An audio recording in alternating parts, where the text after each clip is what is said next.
particular topic. So you'll see there that we've referenced, we do reference the British standards or the European standards, but what we're trying to do is to the information that an expert would suggest is needed, just so that we don't have to read and interpret lots of standards just to be able to understand what it is that we're planning and procuring. So that's really the idea. So, can I just say something, George? Was George breaking up for anybody else, or was it just me? He was breaking up for me too. Yeah. So no, I was just checking it wasn't me. So yeah. So be aware of that, George. You're breaking up a bit. Well, maybe I'll leave and come back in again. You carry on. Maybe do that. Yeah. Okay. Cheers. Okay. Well, we can start on this first section, which is one of the component elements of a fire alarm system. Now, I'm assuming you've probably had a look through this already, but you just want to take like a minute and flick down. Have you? There you go. That's it. It's just that we can get it on one screen, can't we? Pretty much. There we go. Excellent. So the first question is there anything anyone can see that is glaringly out of place or glaringly missing? Wireless detection. Sorry, say that again. I missed it. It's Gordon Rolfe. You haven't got anything about wireless. Wireless? Yeah. So if you go into Marks and Spencer's, most of their kit is wireless these days. No. Oh, okay. Good one. From the call points to the detectors. So they can remanage their store easy without... Oh, we've got it at the bottom, look, wireless detection. Yeah, it's just gone in. Oh, you put that in, sorry. No, someone's put it in as we spoke. Someone's put it in, that's cool. Oh, I think that was just shoved it in quickly. Excellent. Can I throw one in? The other bit is remote data extraction, because that's becoming quite a part in terms of the integral part of the building safety manager role, but also just in general with standards as well. Okay, say that again. Remote data extraction. Remote data extraction, Jez. Hang on. Sorry, Tina, is that an additional component or a part, or is it a function? It's an actual component because for example, we have a gateway that allows you to receive no remote notifications of all the fire alarms and environmental sensors now as well. Great, good, thank you. Can I throw one in? Evacuation alarms. Go and see Charlotte. Yeah. Evacuation alarms. BS 8629. Sorry, 86. Yeah. So whilst they're not strictly speaking fire alarms, they're often very misunderstood, and their interaction there is quite important in the context of a fire strategy. Yeah, we're finding a lot of that confusion as well. A lot of people misunderstanding what the evacuation system needs to be in comparison to domestic systems in the dwellings. If we're talking about fire alarms, is the evacuation system something ancillary to that, separate from that, or part of? It's separate. It should be standalone. Well, if it's standalone, it's not actually what we're discussing. Well, hang on. Right, so can I just clarify? We've got two sessions this afternoon. What we're doing at the moment is going through detectors. Okay, we're then going to come on, I think, or is it? Oh, sorry, this one's the alarm. I apologise. Yeah. I think it is in this section, Richard. What an evacuation? Okay. Yeah. That's okay. Sorry, carry on. So I've sort of got it in the top bit, 7273, part 6. Right, so we've got it in there. Oh, yes. Well, both those things are, probably need a mention. Okay, fair enough. So it's part of the system. Okay, anybody else got anything to throw in there? Can you just go up on the requirements for the CO and the fire alarm? Just are they the design standards? When I check the design standards for CO is BSEN 50292.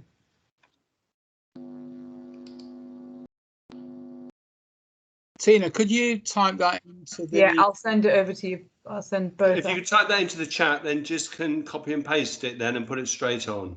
We just want to make sure we get it right. Yeah, so we don't miss anything or get anything wrong. Okay, anybody else? CO. I don't know if it picks up later, but AOV systems, smoke control systems, and the interface between the two, it sort of picked up on a dependency, so I don't know whether it sits there better. But I think that will come in the next bit, won't it? Where Okay, we're talking yeah, about, fine. yeah. This is purely components of the fire alarm system. Is there anything else we want to add into there? Okay, unless anybody tells me differently, I'm going to say that's closed, and we'll move to... Sorry, if it's a silent fire alarm, have we covered that? How are people alerted? Are there flashing lights and things like that? Does it go back to a control panel? Sorry, what was the question? Sorry, if it's a silent fire alarm, how are people alerted to it? Is that covered here? Is my sound wrong again? It's not good. Yeah, it's getting a bit of a not an echo, kind of a interference. Are you referring to the guidance in the NFCC Specialist Housing Guidelines which talk about flashing beacons and vibrating pillows? To be honest with you, I know very little, so I'm only sort of expressing a layperson's view, and that is that in some cases, if I understand it, a fire alarm goes off, but it doesn't ring. There's no sounder in the building. George, you've got visual alarm devices. I missed that, sorry. Visual alarm devices under the fire alarm devices. Yes. Oh, it's there, is it? Good. Yeah. Okay. It might be that the system is not an alarm, it's a detection system for a smoke control system. In which case it probably won't have an alarm. It'll be there for detection. Okay. So then it would be silent. Good. Right. Yeah. Okay. So last call. Anything else for this one? No. Well, so we're going to move down to 1B. No, we're not. We're going to move down to related systems. Are there any dependencies for fire alarms on other systems? Yes, smoke control systems. So AOVs and smoke control systems. Because it may be, I think there's a difference in some of people often think of an AOV as being an actuator wired onto a fire alarm, which isn't actually allowed, but which people still do. So making that distinction is quite important. And smoke control systems that are a bit more complicated as well, ones that maybe involve a higher level of cause and effect. Can I complex buildings or for atriums or whatever? Yep. Can I make a recommendation that communications taken out? It refers to telecare. Sorry, say that again, Tina. I didn't quite catch it. You've got communications in terms of red care. Can I be just transferred? Can I be relabeled as telecare? Telecare. Yeah, put that in as... Yeah. Because red care and telecare are pretty much the same thing. It's either that's your first year Tunstall time tech systems. Yeah, don't remove it. Just put both in. George, it's almost impossible to hear what you're saying. Okay, all I'm saying is don't remove it, add telecare in. Yeah, he's done that, put it in brackets. Hang on a minute, sorry about this, I've only just managed to get sound at my end. My understanding is Redcare is a formal alarm receiving centre, whereas Telecare is more to do with the warden call industry. There's two parts to it, isn't there? I think you've got the telecare aspect where you've got the warden call, your Tunstall time techs of this world, and then you've got the telecare, and then that goes back to your alarm receiving centre. The alarm receiving centre is it BS? Oh, I can't remember, but the alarm receiving centres have to comply with all sorts of requirements regarding security and availability, which I don't think are managed in the same way for the Tunstall type thing. So I would see them as two separate things. I agree with you. The thing is, if both are a dependency on the fire alarm system, then both need to be included, don't they? Separate, yes, but as separate Yeah. items. Yeah. As separate Okay, items. that's cool. We've got them both on there. Has anybody else got anything to add? We've got, obviously we're going into the IoT of this world, and there's a specific requirement for a kite mark. I'll send it in the chat function as well. That's Yeah, required. please. That would be great. Anyone else? Anything? So what about, so basically like power, backup? George, are you going to capture the stuff that's in the chat? Yeah, as well with the references? Everything good, that goes good, into the chat will be captured. If it doesn't go into the document proper, it will go into the appendices. Great, thank you. Anything adjacent will go into the appendices.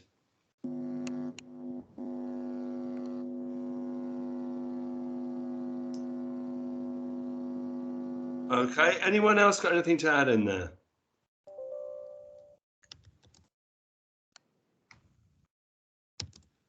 No?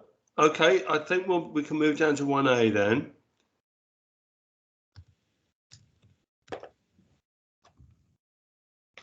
Excuse me. What risk does the fire alarm system mitigate? I would like to point out I was on holiday when I wrote this. It took me about 5 minutes. So, Could I make a point? The first one, provide warning of a fire. I think we need to be clear to whom. Yes. well, no, I was actually deliberately unclear there because. Well, okay. Yeah, no, absolutely. Be as granular as you like. Because that's why underneath it says can alert the fire and rescue service, can alert occupants. Okay. And you could indeed add more in there. Okay. So we're doing it at the task. That's fine. Okay. I didn't see that. Apologies. You could be calling a alarm receiving centre and so forth. Yeah. Understood. Yeah.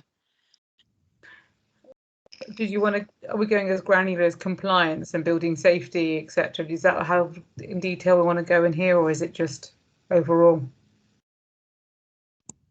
I would say yes. Yeah.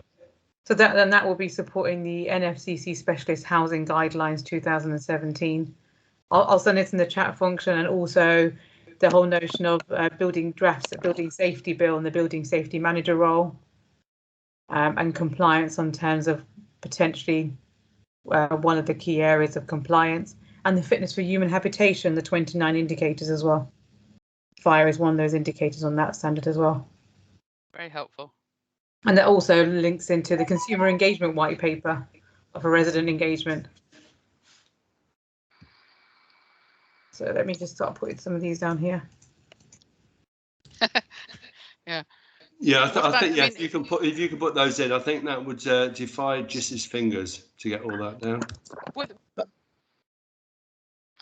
Can you hear me more clearly now, Richard? Oh, that's much better. Yes. Different computer. That'll be it then. Did you catch that, George? Yeah. Okay, cool. There's also. Sorry. Would there be a specific person that had to be contacted who was responsible for the safety case? It will be, for the safety case, it would either be the building safety manager role initially, and then the accountable person. Yeah. Okay. Thanks. The other one to consider, what was I going to say, was in new build design function, BSEN 9991.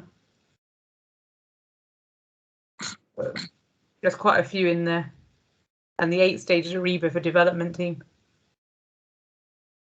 What I think might be good, Tina, what we're trying to do is to have some of these guidance information or even statutory information distilled in a way that we can more easily consume. So what I might do, if I may, if you've got particular expertise in this area, we might come back to you and ask you to just clarify some of those things. That would be helpful. I don't mind. We don't mind categorising them for the whole notion of health and well-being, building safety, and then work out and write down the specific where it links into. That'd be great. Thank you. Okay, so what risk does a fire alarm system mitigate? Anything else? There's obviously a lot of compliance stuff going on there.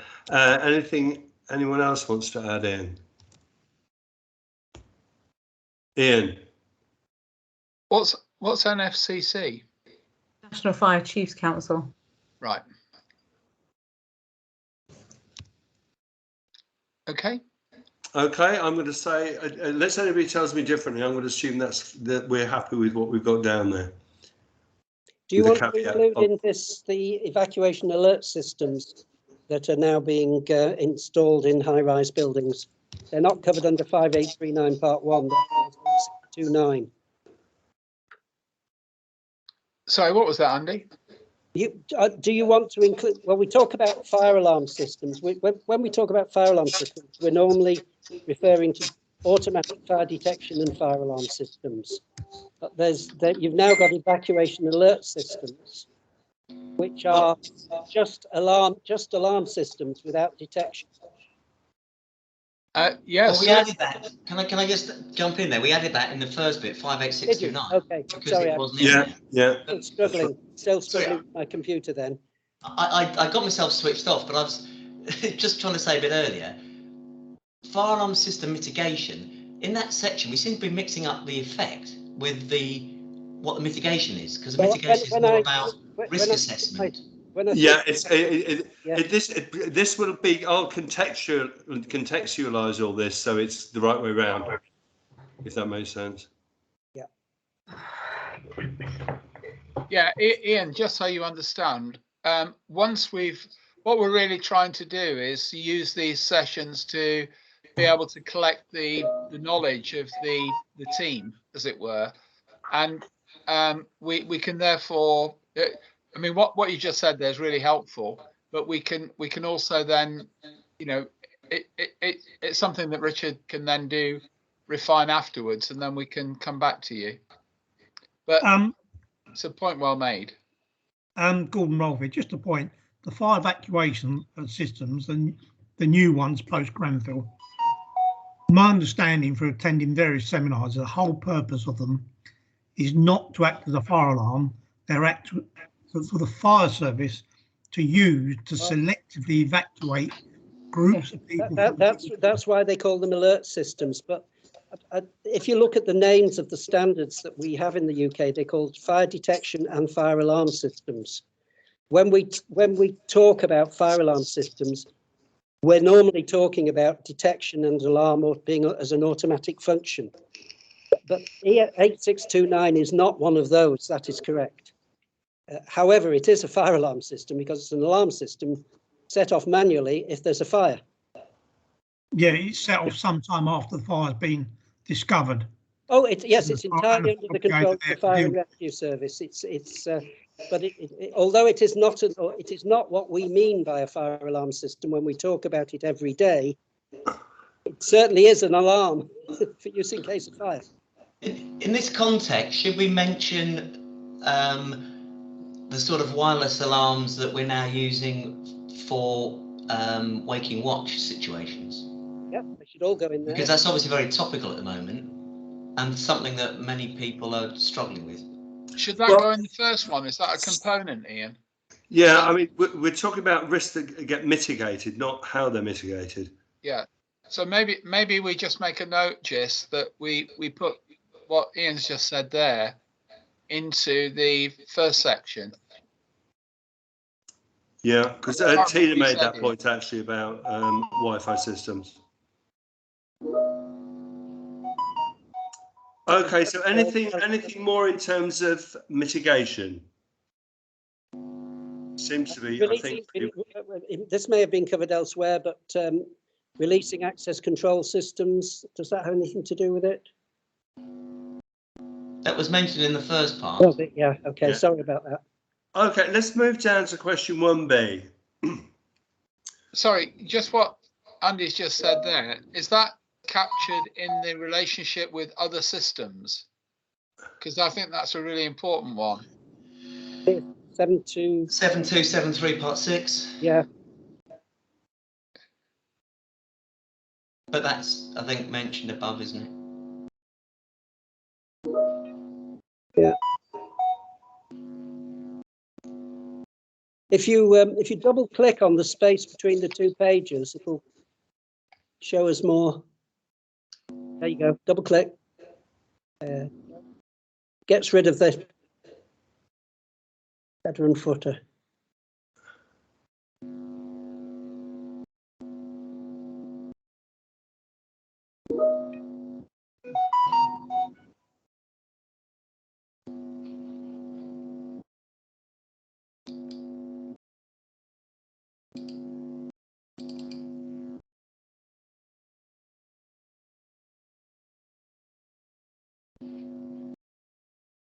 Okay, so question 1B. To what risks are fire alarm systems themselves susceptible?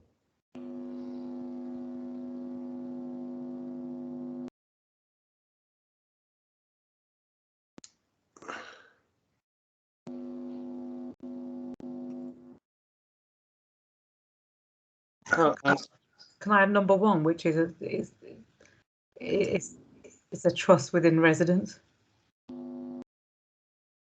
Are we just talking about residential alarms here, or are we talking about all fire alarms?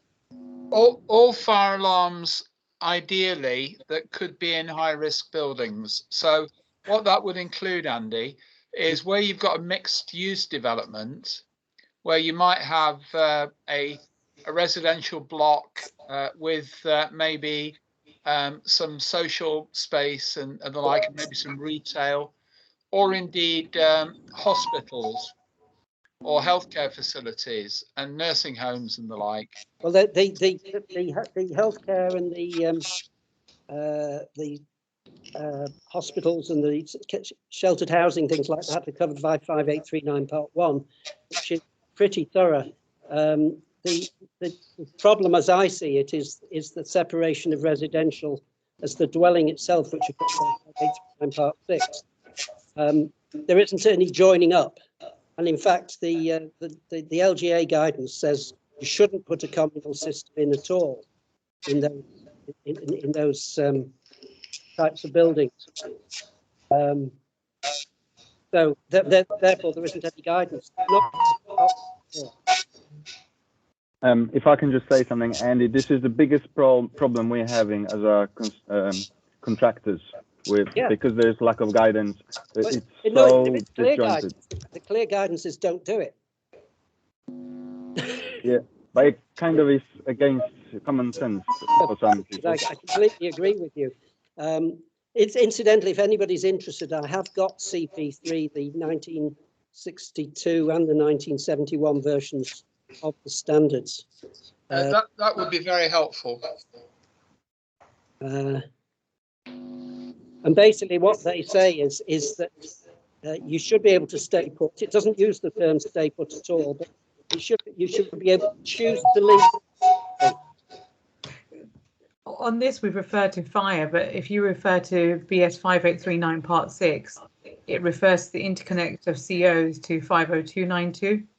Yes, but that's 50292. Hang on, are we talking the EN 50131 systems? So the two British standards, you've got Part 6, BS 5839 Part 6. Yes. Then you've got 50292, which is the CO standard. But for the first time since 2019, Part 6 references interconnecting into COs. Yes, but that's not for fire, is it? That's for toxicity. That's the fire and CO for the first time the standard is interconnected. If I remember correct, I was on the panel for Part 6. If I remember correctly, the reference to CO in Part 6 is to do with fire. Right. Sorry. The question is, what are the risks that fire alarm systems themselves are susceptible? Well, the poor maintenance one is really covered at the top. Lack of 6 monthly maintenance. But for residential alarms inside, there's the requirements for maintenance are whatever the manufacturer says. Maintenance table 3 in 5839 part 6 says a monthly test for residents. That's right. That's the user test. Yeah, I've put down user tests here on the basis of commercial alarms. Is there something on that that is missing from that list? You should take the word weekly out of what I wrote and just put lack of user tests. We just say on 5839 part 6 it's a monthly user test. Yes, it was changed from weekly at the last revision. Yeah.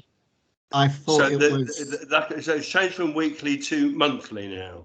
Well, right. I would take weekly out, because if you put a grade A system in to part 6, it's still a weekly test. I thought it was a weekly test for 18 meters plus, and that's what we're talking about. Anything below 18 meters was a monthly test. No, there's no mention. No, it's what happened basically was that everybody agreed that nobody does a weekly test. So let's have it monthly. Right, Ian. Sorry, Paul. Sorry. I just wonder if we can I'd like to look at that point and come back, because there was a letter issued to all providers from the National Fire Chiefs Council about a fire that took place recently, and it specifically referenced AOVs, but it said its concern was the lack of weekly testing and therefore the gaps in between. Well, I think the point of this group is that we're not actually just parroting existing regulations. We're looking to actually input into future regulations. So rather than say what the regulations are now, what do we think the user test should be?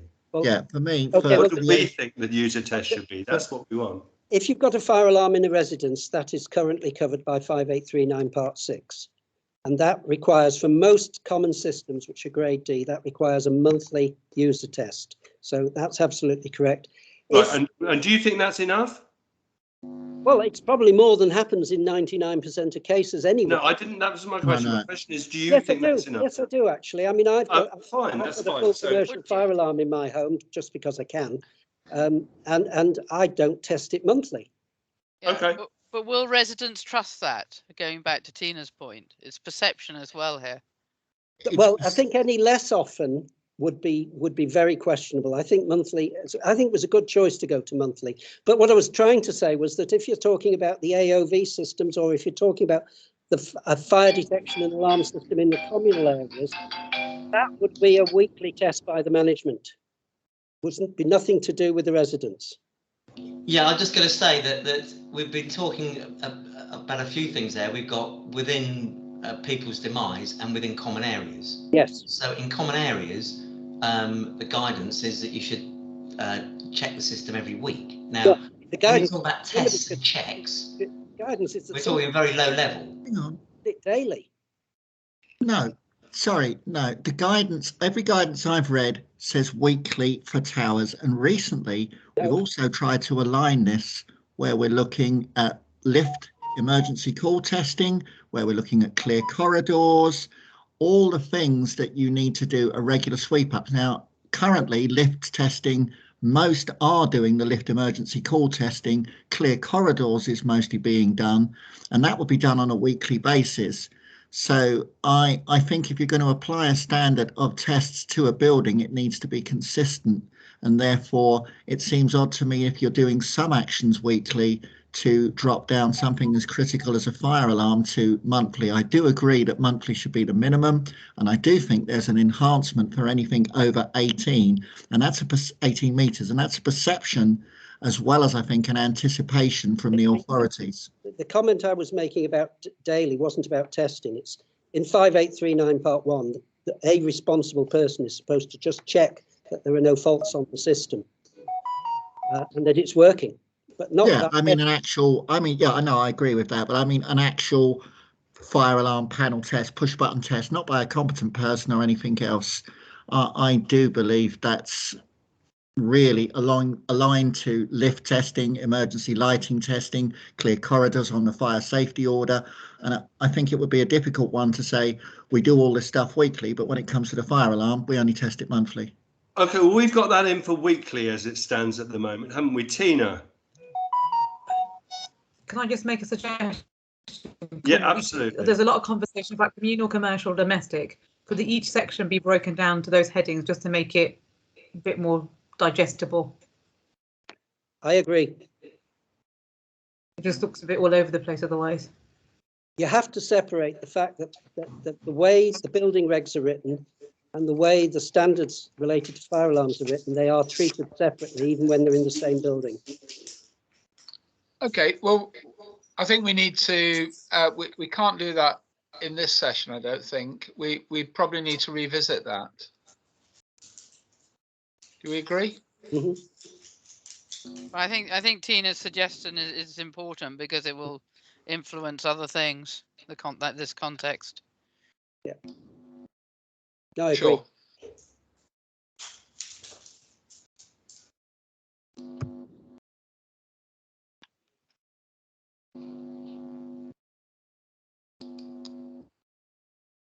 I've just looked at SFG 20 and the maintenance, which is different obviously than inspections, is annual.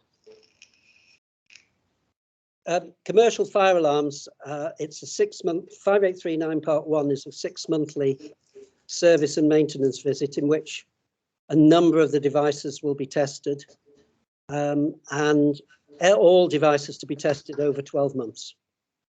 Right.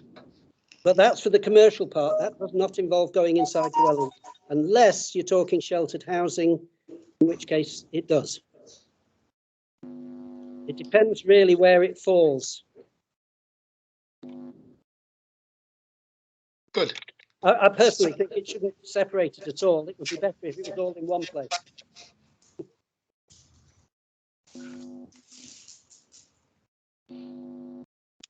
Sorry, what do you mean by that? Sorry, do you mean that it shouldn't be broken into different? I don't think residential and commercial alarms should be separated. It makes the join between the two very confusing.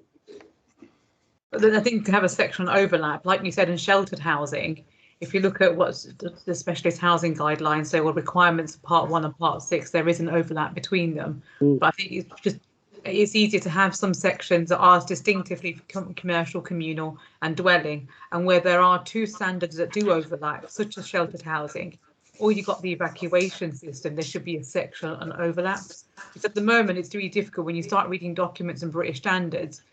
They're not cross. That's the biggest thing we've got in the sector, is they're not cross-referencing each other enough. Nope. And one standard becomes old, one standard becomes irrelevant, and they're just getting lost. Yeah. I take the course, for example, that refers to so many different standards, but it's the oldest document out there, and it just causes major confusion. I think an overlap section would be great, because then it makes people understand that there are standards that do overlap. Yeah, I agree with Tina that there are differences between those types of buildings, and so you've got to base it on the fire on the risk assessment, because they have different characteristics. So that's why you should do different things, because there are different reasons. Yeah, could I just ask, from a purely practical point of view, we've got housing associations on the call. We've also got we've certainly got one maintenance contractor on the call. Joe, if you were doing fire alarm tests as Sodexo, how do you think you deal with the fact that you've got maybe a development that's got some retail on the ground floor, and then some residential above it, and maybe a leisure centre? Unfortunately, I've never worked on one personally, so I don't know how they tackle it, but I assume I've worked in buildings that have got other zones, so like let's go with research facility, and we don't need we have what's the word, dispensation not to run the fire alarm system because of the interruption to that occupant, and you should be able to silence those sort of areas. So I imagine that works with residential too. In general, in a multi-use building, there should be 2-hour compartmentation between the different uses. For the retail to residential, would be a 2-hour compartment boundary, the fire alarm in the shops will not ring in the retail, residential. The residential won't ring in the retail. If you have a residential alarm, it will be just for the common area only. And you should have separate escape routes. Separate escape routes, separate panels. I've got one example, and hopefully it's a good one. We've done a hospital in Shard.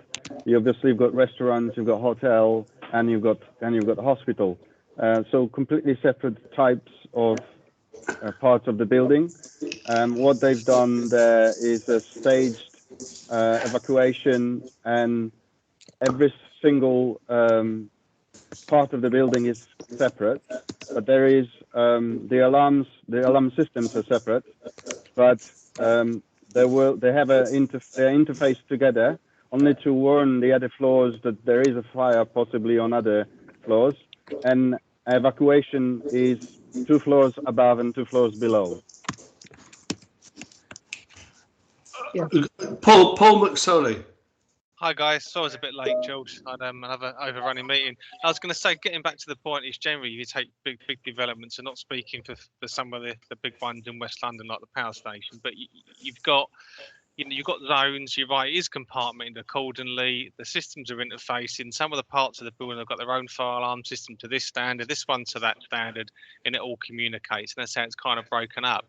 I think the big thing is for some of these big sort of complicated mixed developments that we build is that you do sometimes have shared staircases, and it's all taken into due account in things like the risk assessment for the building, because it's unavoidable, especially on those older buildings that have been there for 100 years. You know, you're going to get a bit of that, but it's all segregated by different systems. Everything just talks to each other. As you say, the retail doesn't evacuate the residential, and the residential doesn't evacuate the retail. But the big thing is obviously you've got a fire command centre as well. That's the big one. Yes. Okay, so in terms of where we are on this document and on this question, in terms of can you just scroll down a little bit? So we're talking about the fire alarm system itself and what risks that fire alarm system is susceptible to. I think move on, Richard. I think so. Yeah, I think we've nailed that one as near as we're going to. Let's move on to question 2. What information is needed about a fire alarm system to ensure it performs as required? We've got the basic stuff in there, but I'm sure you can add another couple of pages to that. Yeah, the reason I made something of the contact details of the maintenance contractor is because if there's a fault, they should be on a guaranteed call out. Yeah, maintenance contractor. Can you pop that into the chat for me? Okay. Thank you. Yeah. Basic communication to residents and tenants.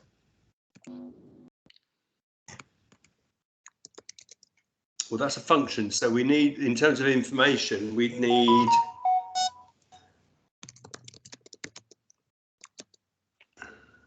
Should there be a statement of purpose? Yes, I would say. Yeah. That comes from your building's fire strategy then, doesn't it? Yes. So your alarm system will fall out of your fire strategy.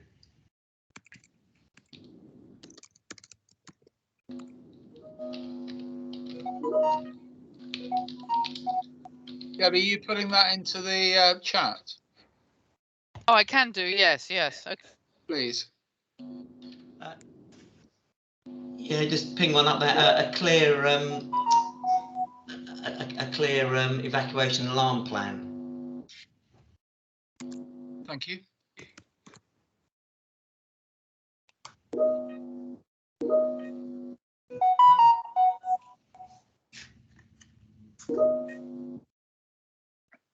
What about the classic sort of expected life, warranty, all those sorts of things?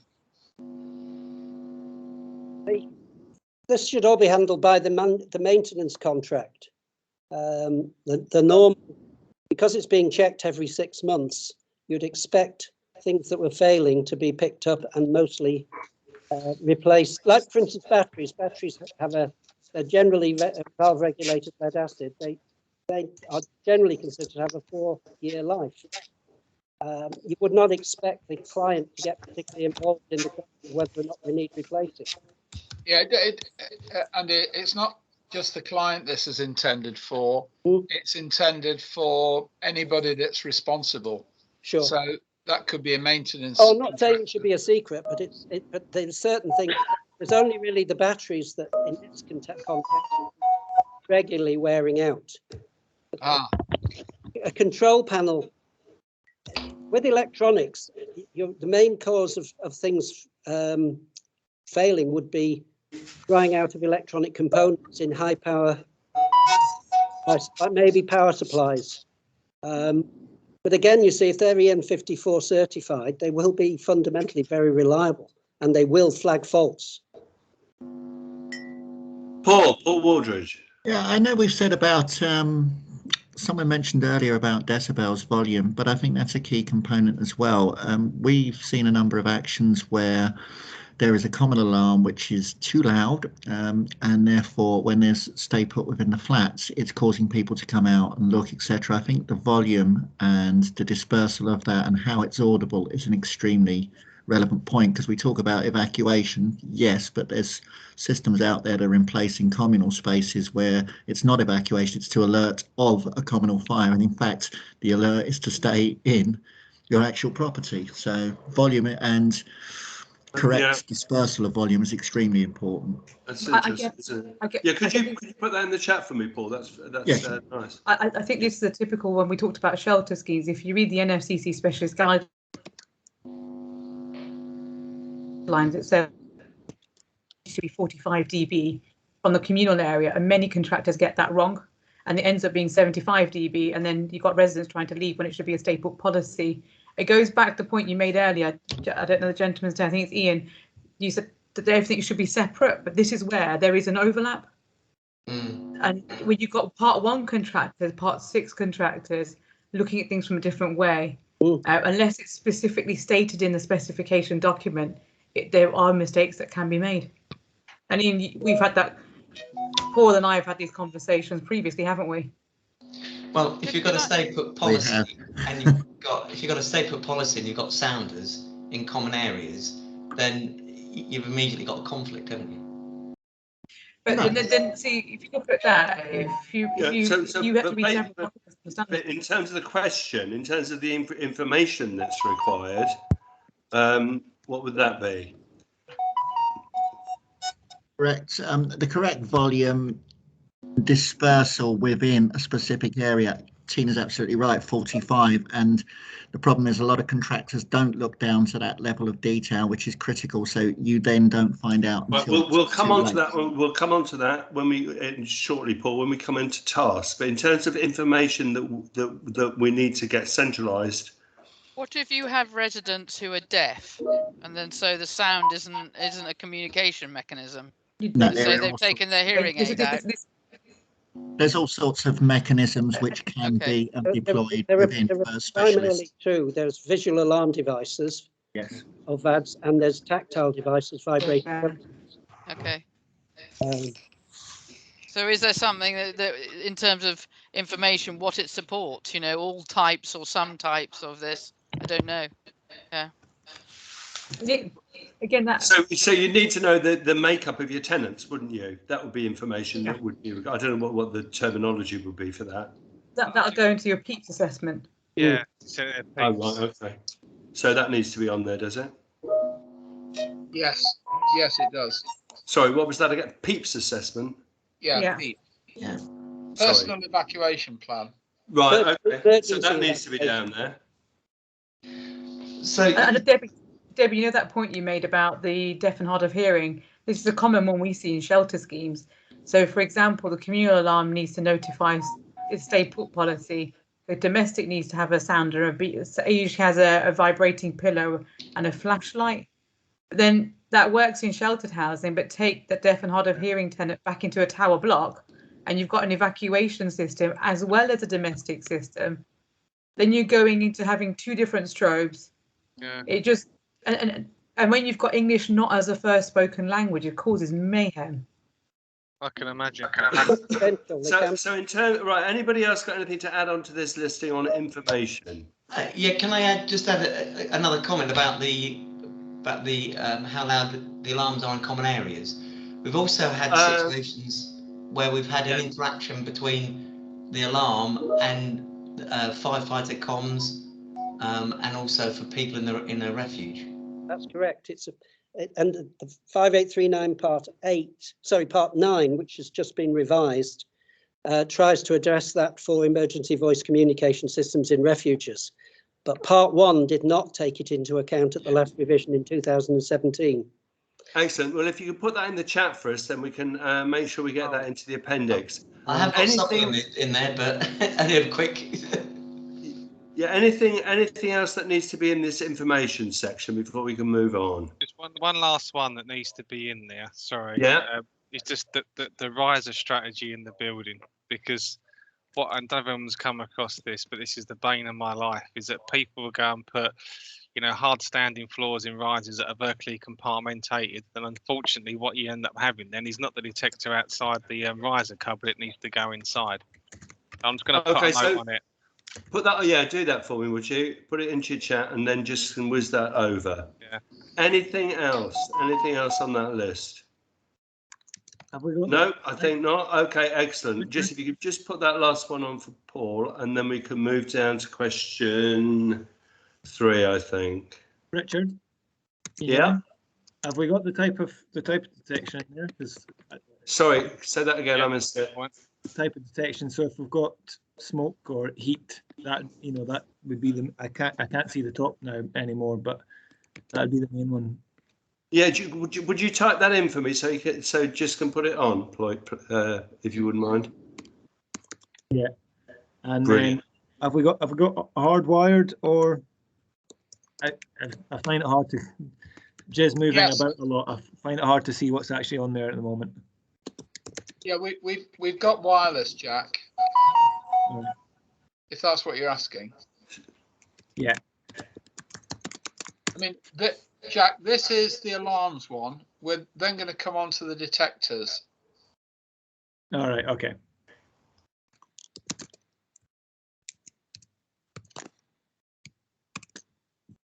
Okay. Right. Just if you're up to date, do you want to move down to question 3 for us? So was there the grade of system on there as well? So you've got the category.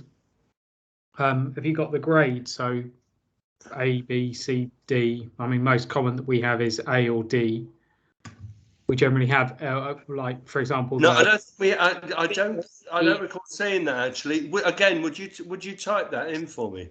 Yeah, of course. Thank you. Thank you. Thanks, Luke.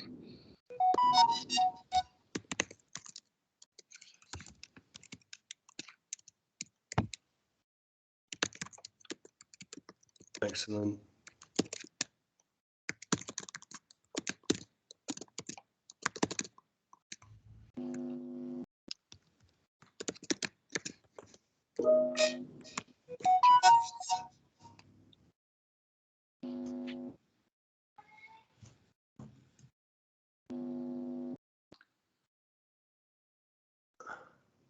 Richard, should we move on? Yeah, I'm just waiting for him to catch up. Okay, question 3, which is, well, I can find it myself. What tasks are required to ensure that fire alarm systems are installed, commissioned, inspected, and maintained properly?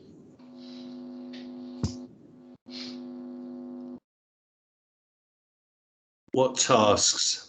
It would be good to separate out the tasks for each of those groups that you've just given, yes, the functions, as it were. Yeah. Yeah, I think so. Yeah, I think it's a bit broad, isn't it, Debbie? Yeah. I mean, we might not get it all covered today, so we could at least try one and get it well, and then we know what we're looking for in the rest. Yeah. I think we've got a mix up there with the things. We're talking about extinguishers when it should be alarms, and also the examples not right. So that's probably my fault. But the critical thing here is what we're trying to do is to support the person that's actually maybe carrying out the work, but also we're not trying to say that we shouldn't be having a qualified and competent person carrying out the work, but what we want is a belt and braces to say what would a competent person do in terms of this particular task.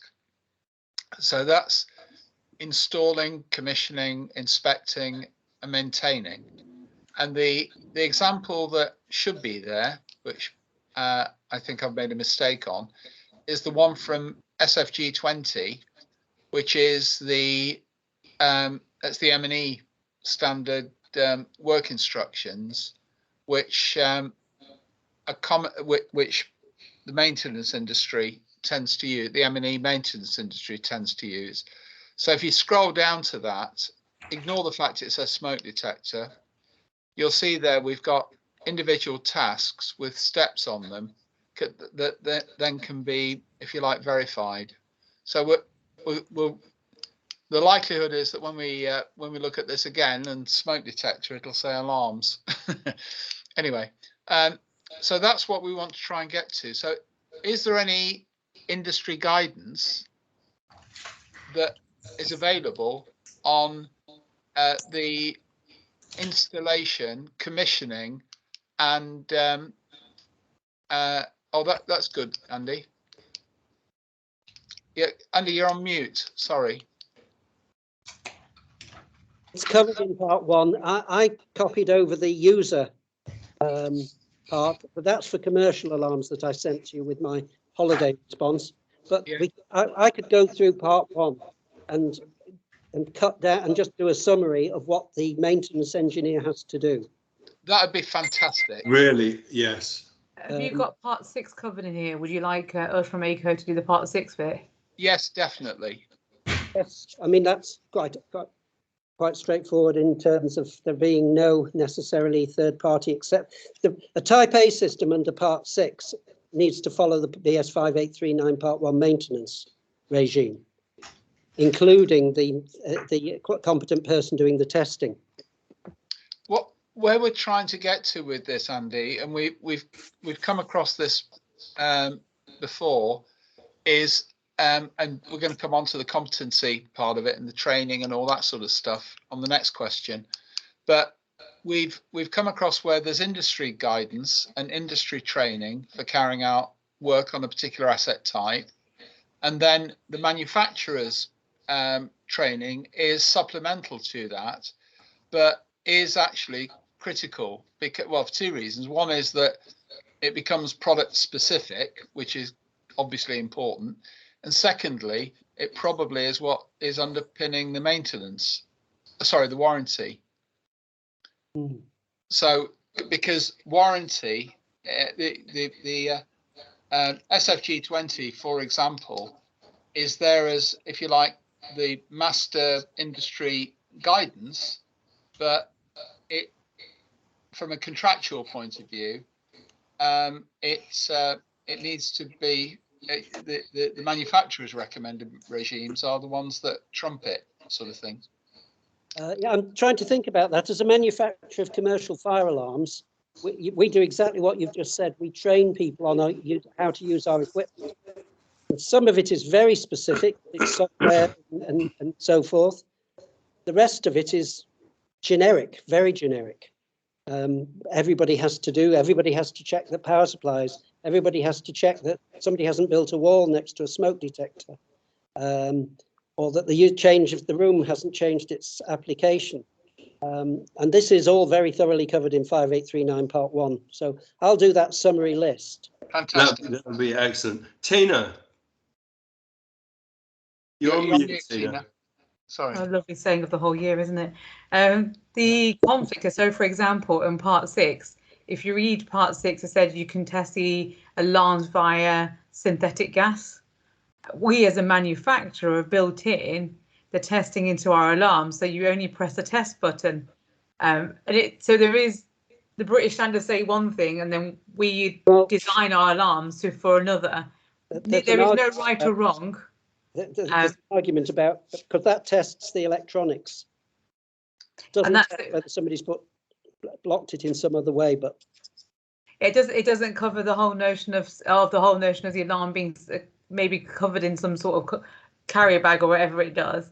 It does cover, and it does create that. It basically internally does test the actual function of smoke, synthetic smoke similarity.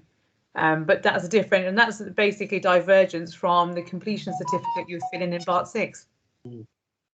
So that there are some things that do follow the requirements of Part 1 and Part 6, but some things, as such manufacturers ourselves, will design the alarms so potentially there is no need to, but it's on basis of personal preference. Tina, if you're listing a task like that, you could say, X has to do Y, yes, to ensure Z, yes. Yours only could cover some of it, and rather than the full system, yes. So if there's anything that constrains the task, yes, then make sure that's in the statement, the task statement. And George, I noticed I've got to jump off to our weekly PBBS meeting, yes. I don't know if you're joining in or carrying on, but I'm happy to come in and support another stage of this that needed, but just for everyone, it's much better to always separate out the task and have a separate task model from the competences and the actors who carry out the task. It's a much better way of managing and configuring stuff. Well, anyway, I need to dash out. Yeah, that's what we're doing here. We've got tasks separate from the competence. So yes. I found SFG20 is actually quite good for this because it has the red legislation stuff that you have to do to comply, and that will be with any system. And then it generally has amber and green, and quite often when you're looking through those, it quite often covers the additional that manufacturers require you to do for warranties and stuff like that. And then obviously we're reviewing some of it for our plant rooms to work out if there's any additional that we might have to do on top that is very site specific. So I feel like using something like SFG20 would work, and then you start reviewing it on a site by site basis as a company to add additional tasks that you might need. Can I just show you what we're talking about there? If people aren't familiar with SFG20, this is in our software, but this is the SFG20 database. So you can see here against a fire alarm there, the reference there is actually for healthcare, but you'll see here we've got different versions which are updated. And then as we drill into this, you'll see that we've got the fire alarm. So here are the individual tasks, or sorry, these are the notes. These are the standards that Luke was just talking about there. And then we've got here all these different tasks that are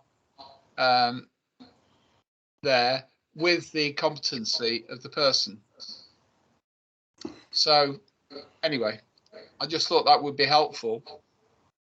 But the other interesting one with that, I was just looking at this when we got the components.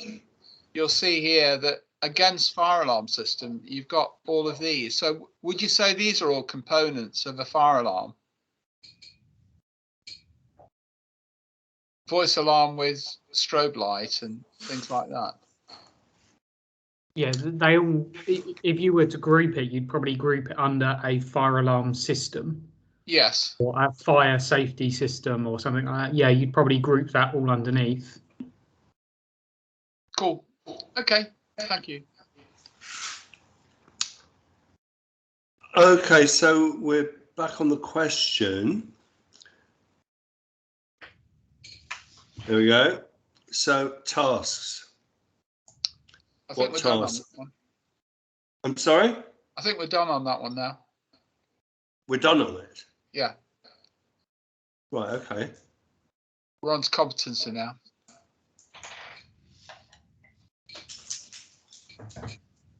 So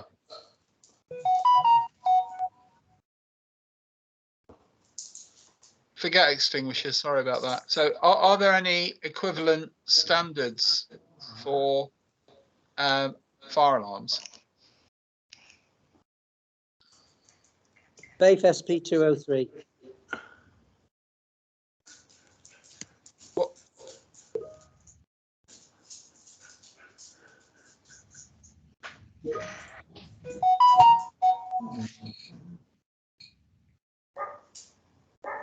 So what was that again? Sorry. It's BAFE SP 203 for commercial fire alarms is a competency. I've not typed yet. Just learned to type. That's a competency, and what they do is they audit installations to make sure they're being done properly. One of the problems is clients don't like paying more for it. It isn't actually a legal requirement. And that is that an association that is doing that? BAFE, yes, BAFE. I don't know what it stands for.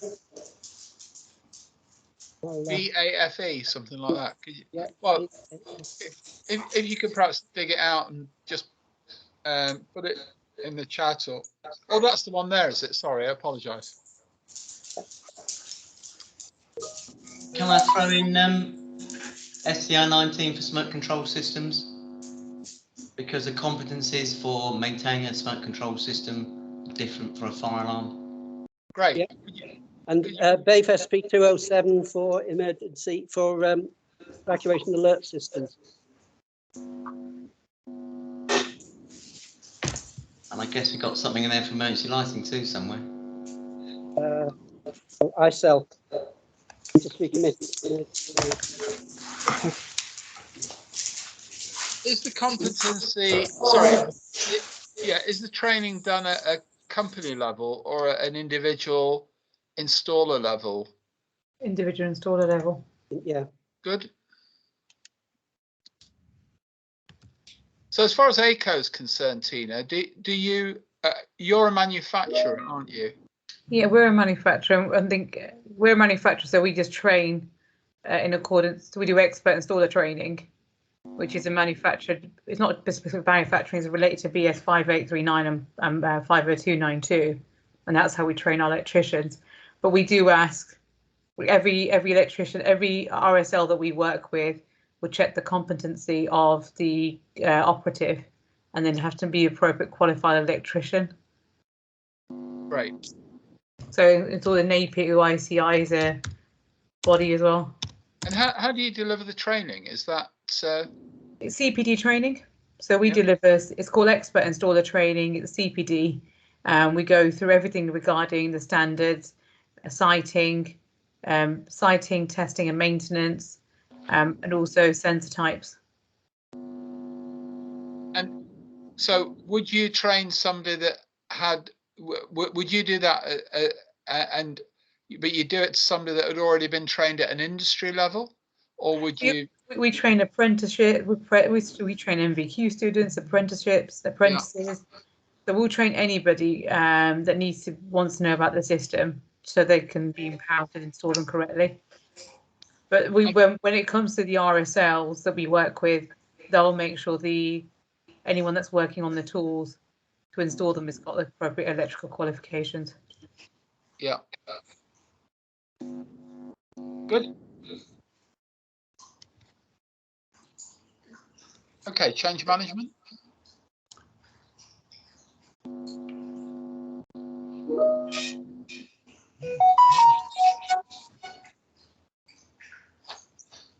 So the principle that we're trying to get to here is to address the issues of a design maybe being taken up to stage 3, and then typically on residential developments, it goes into a contract phase where the contractor has got a period, maybe under a PCSA, to develop the design, to firm up the price during stage 4, and then they then move into stage 5, where they're actually procuring things. And one of the concerns that we're trying to address is how does that handover take place? And is there a robust technical submittal process that goes between the performance specification, the product that might be selected that satisfies the need,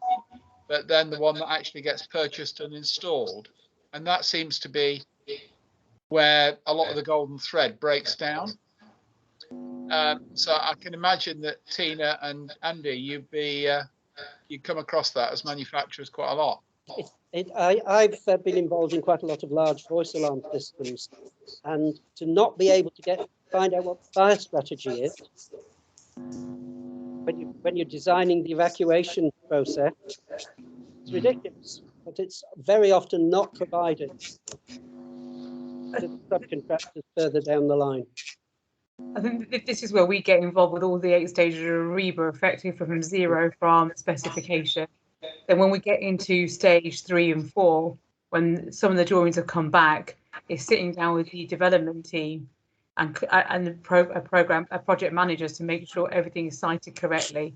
So we'll train M&E consultants, architects at that point, project managers, and then thereafter, when you get to stage 5 on site, it's also making sure you're working with the main contractor that's been appointed to ensure no value engineering is done. I think between that stage 4 and 5, between 3, 4 and 5, we find that everything gets lost.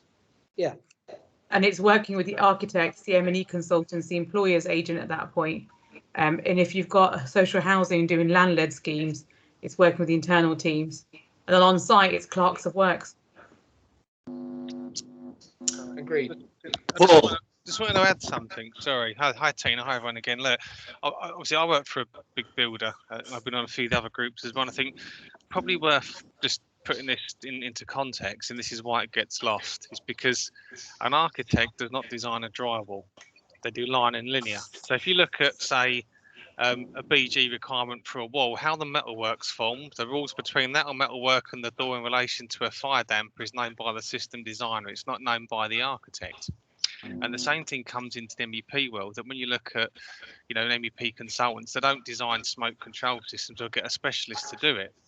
But here lies the problem, is that the performance standard that's listed, and I know I think Ian's on the call as well, so I'm not going to hopefully not set Ian off, but the amount of times I come across projects and I go, I've got an AOV and I've got a CELO door, and they go, yeah, and I go, is it mechanically driven? And I go, yeah. I go, get it out, get off my job, because the fire strategy doesn't go into the nth degree of the performance. It's relied upon the specialists. So if you imagine MEP consultants, the architects, they just don't know how those things are tested and put together, including fire alarms. They're not experts at fire alarms, same as they're not with sprinklers. And that's the problem. So having earlier supplier engagement makes things a lot easier. Sorry, just to lame the point on that one, because I've said it a few times in different groups. Tina. I think that's the stage it gets lost. I think if you look at REBA stage 0 to 8, the stage it gets lost is exactly what you were referring to, is between the specialisms not communicating enough, and having that communication. So, for example, when I think the BIM when we used to have the CAD drawings when we sit down, we're looking at CAD drawings as architects, and they're in that 3-dimensional, you can see the recesses in ceilings, and you're looking at the mechanical electrical drawings, and even working out where the vents go, etc. You can make sense of it, but if they're 2D drawings, it's so difficult for anyone to maneuver around them. And with drawings as well, we're hearing a lot of issues. What I'm not hearing is any solutions. Our alarms, for example, are in accordance to BIM. So we get asked to, we do loads of training. Training is the key bit we do. What about in terms of change management? What's the solution, Paul? What's the? I think that the big thing here is, right, I mean, if you go back to the whole thing we're at the moment, the golden thread being part of it, is that when you look at selection of consultants, selection of fire strategy engineers, etc. A fire strategy engineer will do a fire strategy. The engineering will come from either an MEP consultant or a specialist. That's where it will come from. And I think it's just identifying early enough, that actually, if you've got these systems in there, you need some specialist inputs for complete. Otherwise, you will get, and it's not VE driven change or even cost management, which is what happens more of the time. It will physically be no one understood what was required to make that system function. But it's not just a question of individuals understanding it as they go along, is it? It's a question of that information being recorded and communicated and updated. I think it's communicated, but it needs one single accountable person. At the moment, what tends to happen is the employer's agent will come in, then you've got your architecture, M&E, everyone doing separately, but there needs to be one single person that's accountable for the drawings. If we look at what the Hackett review is saying, that accountable person at the moment was within the local authority or HA, but when it from the design, there needs to be someone accountable to oversee everything from the stages. Can I throw that open to the clients that are on the call? So can I make a comment there that I agree. Paul's exactly explained what happens. As to the solution, if you don't get a design done at an early stage, then you don't know that it's going to fit or work. So no, absolutely. So you've got to get the detail at an earlier stage, because as a specialist, if someone's giving you a riser or shaft space that is just too small to physically do what you want to do, you can't do it, and then it gives issues, and then people start using the wrong products, and they use things that don't have the right declaration of performance, and all of those things start to so it's the client's fault then? Well, no, Richard. Well, actually, I think the problem is that people don't want to put their hand in the pocket and pay for quality work at the right stage. Yeah. And that's fundamentally where it all goes wrong. Right. Can I just make a point on that? Right. I've spent the last sort of 20 years trying to address this particular problem, because it started with the Design Build Foundation back in the 90s, and then came through to collaborative working in the 2000s. And we actually came up with a new way of issuing contracts, which is based on people being selected, not on price, but on quality and capability. And that's the single project insurance. So that's integrated project insurance. And the scheme, the methodology has won awards this last 2 weeks on 2 major projects. The point is, Ian, that you're absolutely right that the procurement methods that are in place, it's not the clients, it's the procurement methods that are being advised to the clients by law firms and whatever the advisors, that basically preclude contractors or specialists being involved earlier in the process. And in most cases, there's no money to pay them because of the way the procurement is done. And also there is a view that it's actually counter-competitive, because unless you can get somebody on the lowest price, then it doesn't work. Now we actually went to barristers and actually got that overridden, so that you could procure on the basis of quality of capability, not simply price. But it's an endemic problem that we've got in the industry. That's where the ESG agenda comes in, the environmental, social governance. And that's what I think at the moment there's a massive disconnection. If you look at the procurement, the ESG will hopefully address quite a lot of that. So I know we're talking about in terms of 8-stage Ariba right now, but that is almost a stage 0 that needs to be considered. Yeah, Tina, you're right. So just to finish off on this, so we can put it back in the context of what we're trying to achieve here. What you're talking about, Ian, and you know, well, everybody really, is fundamental process change in the industry, a change to culture. Yeah. And it is something that we need to be driving towards, but we're not there yet. And therefore we have to work within the contractual world that we're in. So my suggestion is that we at least start to have a process where the information is structured in such a way that we can define what it is that's actually going to be provided, what's proposed to be provided, and then we go through a robust technical submittal process to actually, Paul's right, it's the procurement strategy, but it's also technical submittal process. And as one of our contributors, Audrey, said, technical deviation. So being able to actually record that process, you're going from one product to an alternative, and this is the difference between them. Yeah. So that we can pick that up. I mean, Jules, just to add one last thing is that I think, you know, in Paul is right. I think one thing to bear in mind is that when you get into conversations on site, I know Ian, you'll laugh at this, when actually everyone's arguing about the thickness, you know, the layers of board on a wall for an AOV door, and actually it's it's a pressure differential system. That's when you get really frustrated because it shouldn't have been a door in the first place. Does that make sense? And I mean, this is the key: is that quality is a summation of actually getting the right horse for the right course picked at the start. Because, for, you know, in some of the other groups we're talking about it, it's the thickness of the wall, the depth of the sill, the type of construction limits to what you can and can't do. Unless that's set out properly early on, then I think, you know, it becomes very hard to sort of get the safety case content and cost versus the quality right, because people choose the wrong standard. 476 over EN 1366 part 8, which I know Ian, you'll understand that, but it's just a pain in the butt. Yeah. Okay. Okay. So in terms of, can we move on to the detector? So in terms of question 5, I think we've done that, haven't we? Sorry, George, can I speak? Yeah. So I think we've done that. So should we move through now to the next one? We'll move on to detectors. Just so, can you put that up?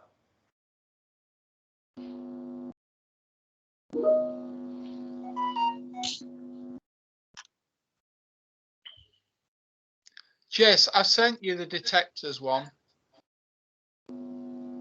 Yeah, I've got this as well. Yeah, I sent you the detectors one earlier. Let me just check. It was on the one that I sent to Tina as well. I sent it out at 2 o'clock. But it's a fire alarm system. No, detector.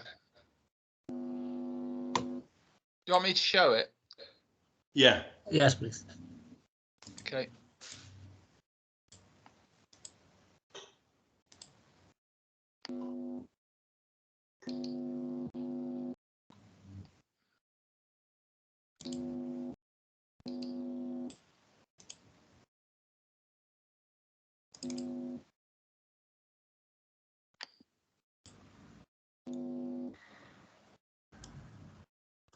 Okay, what if we split our alarms?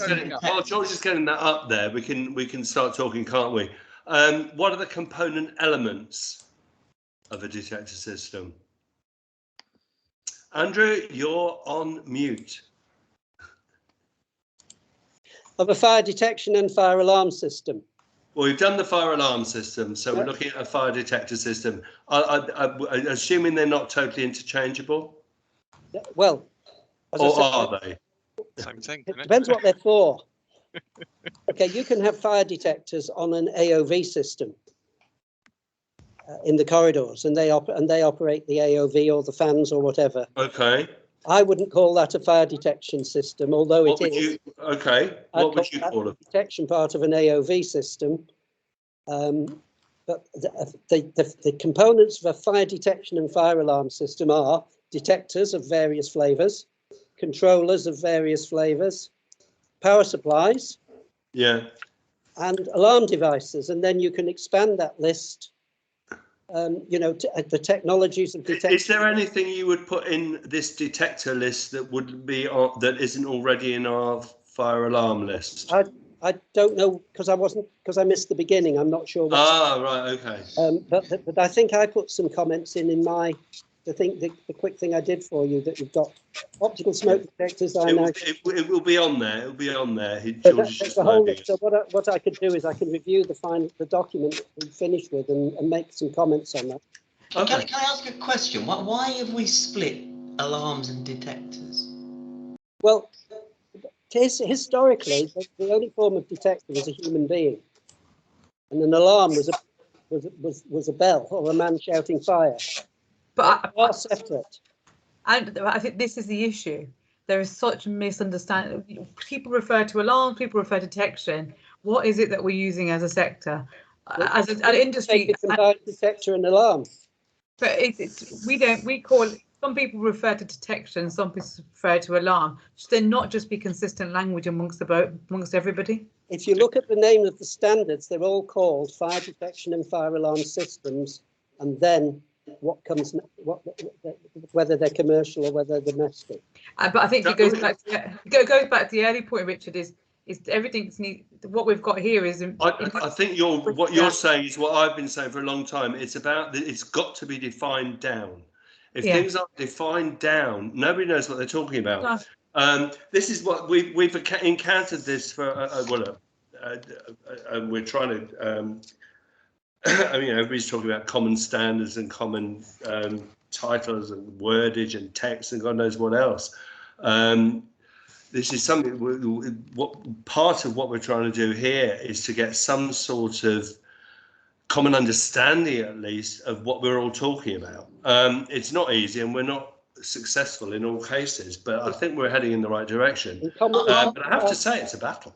It's hard work because. It's not just about different people coming from different angles. It's about different people coming with different words that mean totally different to them. So, Richard, are we saying that a detection system is an alarm system without a sounder? Could be. I'm asking you. Is that what we should be saying? I'm asking you. I mean, are you saying that we should actually roll this next document into the first one? I think there's a I can see a merit in that. What about you? And then explaining that there are some systems that don't make a sound. Clearly they have to. But they need the features. They need the same sort of features. If you go to France, they actually physically and philosophically separate the two functions of detection. You have two separate panels. And the principle is that a person always evacuates the building. And it's completely different than the UK, where we. Yes, well, we're not in France. No, but I'm just saying, if you look at fire's been going a long time. No, absolutely, I take the point. From our point of view, I'm just asking you, do you think we should be rolling the second document into the first one? I think fire detection and fire alarm is one topic. Right. What about you, Paul? Come on from you. It's a funny one, really. I mean, someone said that quite rightly. You've got gas detection, other things. You've even got suppression. Well, George, why don't you chip in here? Explain why we're splitting the detection and the fire alarm. Well, for a start, SFG 20, they've got separate maintenance tasks for a smoke detector, a heat detector, and whatever. So at that level, and that they're different products, aren't they? Well, yes, but the person carrying out the testing, if he's doing a test of a system, he'll go round. And he'll do he'll put the system in a safe mode so that we don't evacuate the building every time he's tests a detector. And he will go from point to point and detect test whatever needs testing. It's part of the standard. He has to do that. He will do a spot test on sound pressure levels. It's all covered in 5839 Part 1 really thoroughly. Richard, can I make a suggestion? It goes back to the one that I made earlier. There seems to be different terminology and requirements for Part 1 to Part 6. I do think it needs to be separated a bit more. Okay, so I've got to be careful because a Type A system is a 5839 Part 1 system. Tina, you manufacture the detectors, don't you? Yes, we do. Yeah, these are the devices that I've got in my hall that alert me to the fact that there's smoke or. But they are a fire alarm system, aren't they? They are a detector and an alarm. They are, yeah. what I'm saying though is if you've got I'm ignorant, so please bear with me. But if my understanding is that you would have in a room, you would have a detector, which is then connected to a system, which is then connected to a panel. So that's separate. So that'll be, so we will manufacture part 6, and that's within the dwelling itself, and not connected to a panel necessarily, unless you use our auxiliary devices, which is our 414 relay that will link into a part 1 system.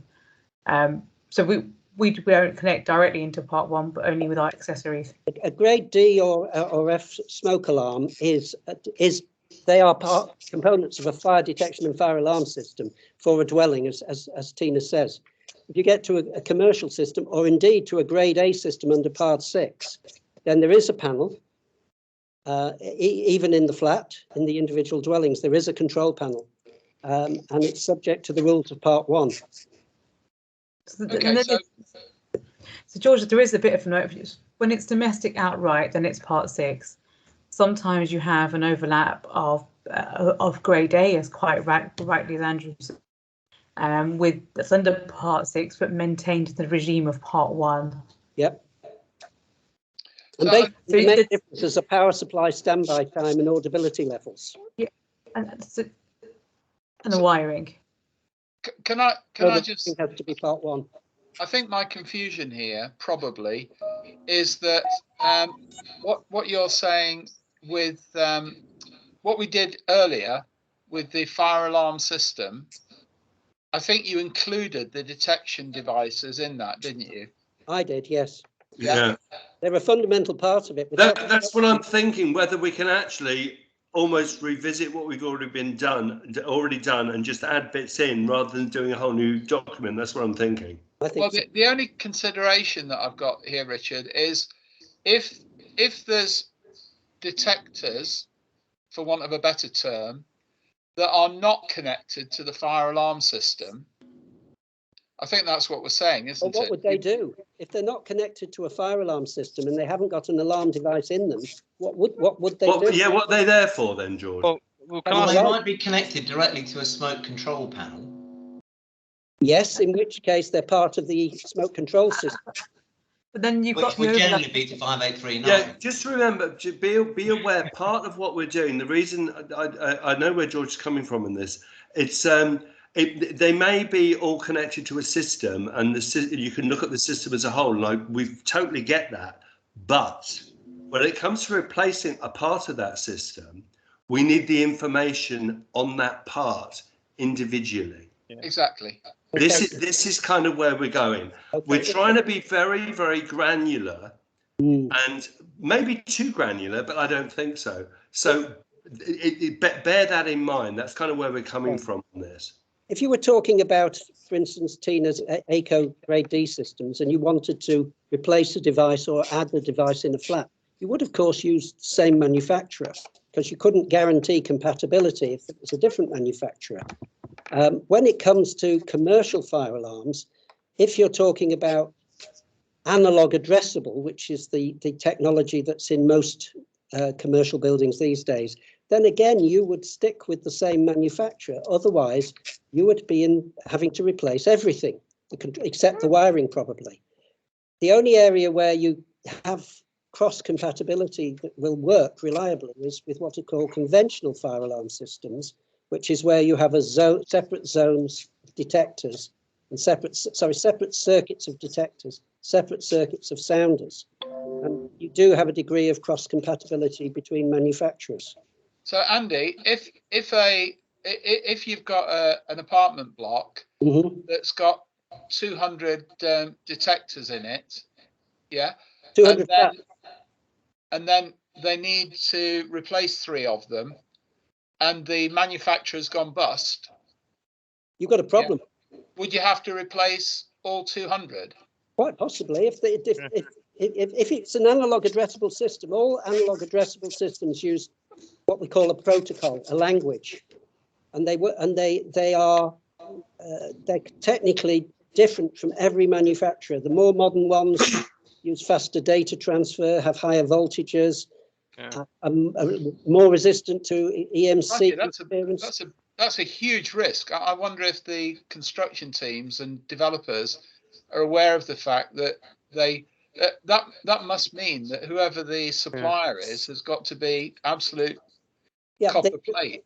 There are two issues here, actually.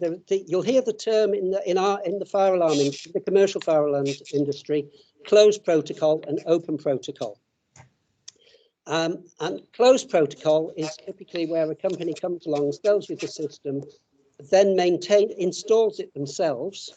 Sorry, manufactures it, installs it themselves, and maintains it over time themselves.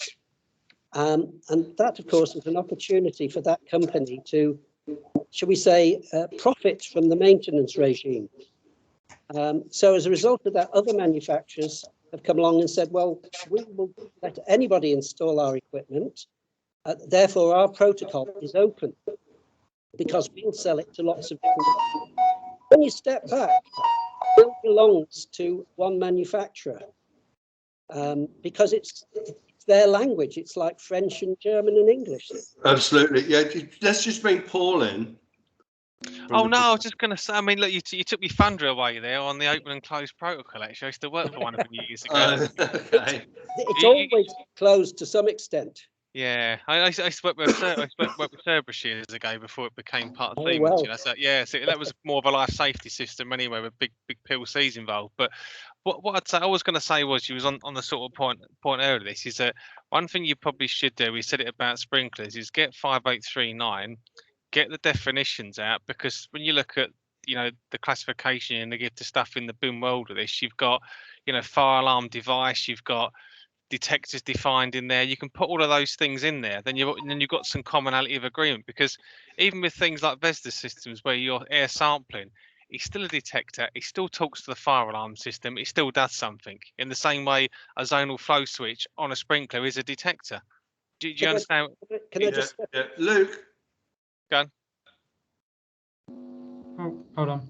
So I was going to say that we have that issue a lot where we may have historically installed closed protocol systems, and I feel like it is an issue we have. We're generally moving towards not using closed protocol, but there's a bit of a disjoint between what development do and what operations do, and we have that issue where development will install a closed protocol system because it works out cheaper in the short term.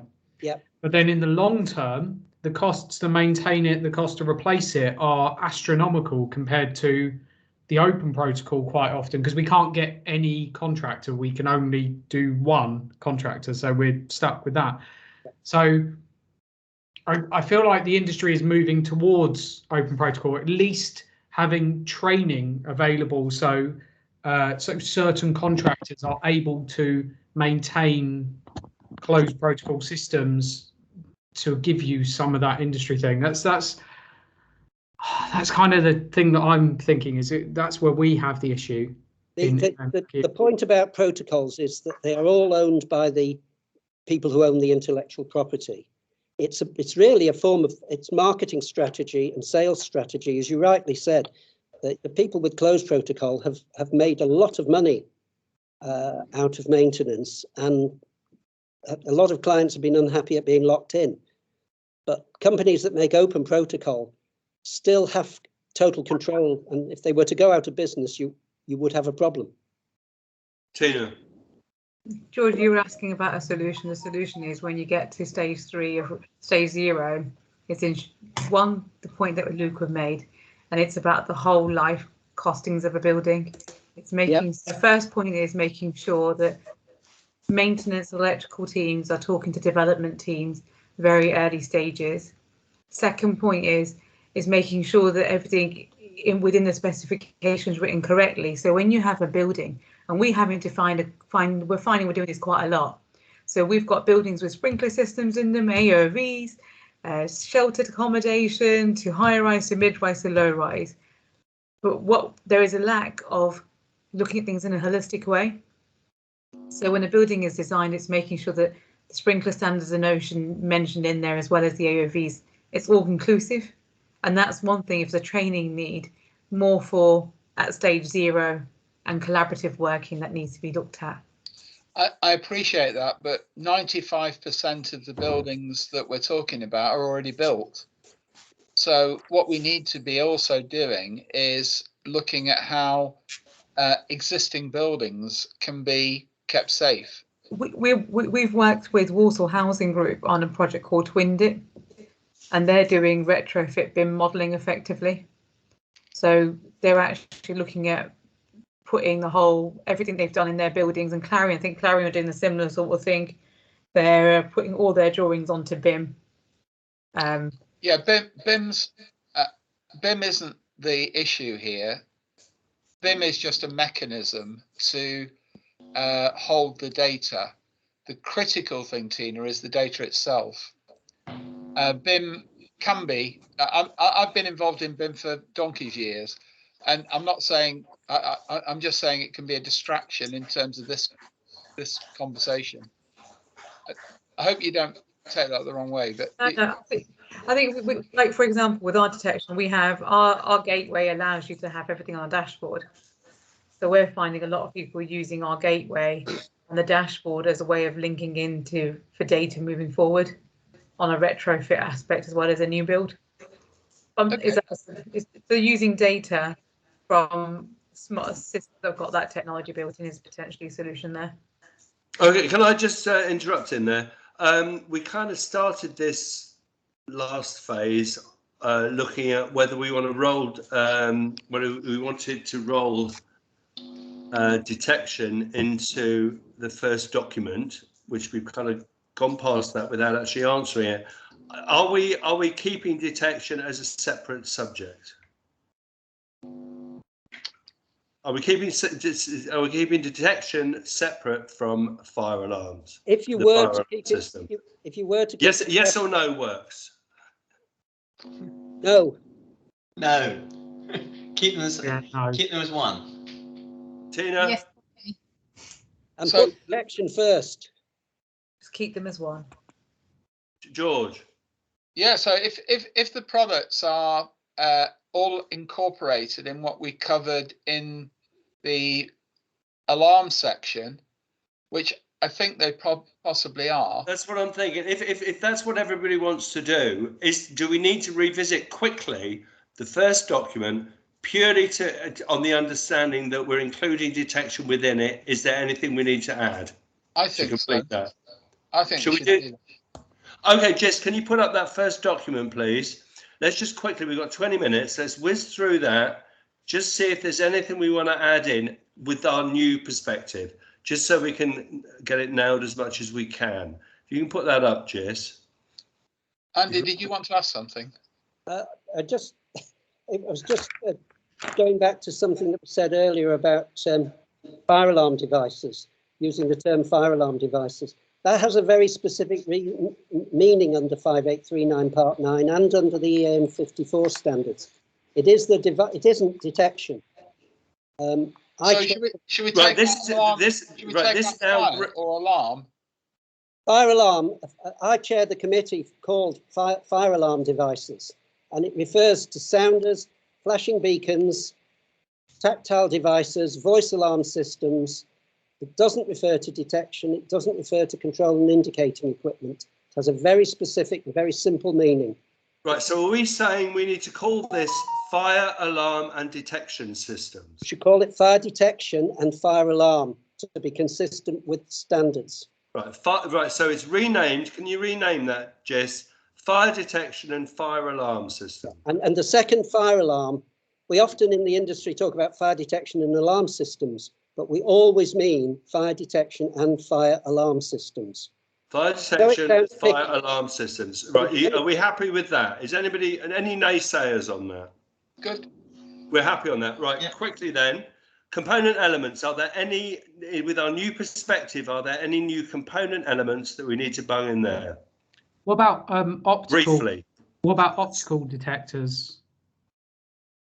Oh, you've got them there. I saw it. No, I just looked at the first part. I didn't see them in the first list. Yeah, so, it's a long list. I know, Luke. Yeah, I think we've got that in. Anybody else who thinks there should be anything else in there? Well, I'm thinking probably the term is point detectors. You can also have linear detectors, such as linear wire detectors, which run around a building. You can have beam detectors. You can have video detectors, although. Okay, well, I'll tell you what. Put that in the chat for me, and They're just in there. put that They're over. further up. Are they in? If they're already in there, don't. If they're not in there, please put them in. If you scroll to the just top. say PAVA. Yeah. Public address is often incorporated with voice alarm, but it is not in itself a fire alarm system. That's the voice alarm part. PS5. Right. Is there some? Right, Andy. Is there something that needs to be added to this list? If there is, could you type it in the chat for me? I'll look at the list because I haven't seen this as written. Just can you post this list onto the chat quickly so that people can look at it? Just put this on. Put the list onto the chat so you can actually see it.